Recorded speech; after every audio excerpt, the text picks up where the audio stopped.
त्याला मी आहे ना, त्याला मी मिठच करतो. टेन्शन नाही घ्या तुम्ही.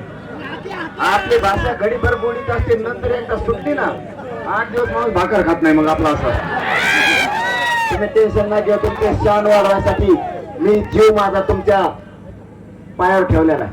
समाजाचे मान खाली होण्याचं एक बी पाऊल उचलणार नाही. 2 वर्षात उचललं सुद्धा नाही. ना मेहनत झालो, ना फुटलो, ना पैसे, ना पदाना काय. जेवढा काय मला जीव जाळायचा, जेवढं काय रक्त जाळायचं ते लेकरा बाळासाठी समाजाचे. तुम्ही मला जिंकलंय, तुम्ही माझ्या पुढं नाही, मी तुमच्या पुढं नाही, म्हणून तर आपला मेळ जुळलाय. यांचं लय पोट दुखत आहे, हे म्हणजे कुठून येते आणि आम्ही कुठून यावा. म्हणलं वडे तू कुठून यावा मला काय माहित. आमच्या मुंगे सारखी कुंकुना हुसरेला कोकडे येते तुमच्या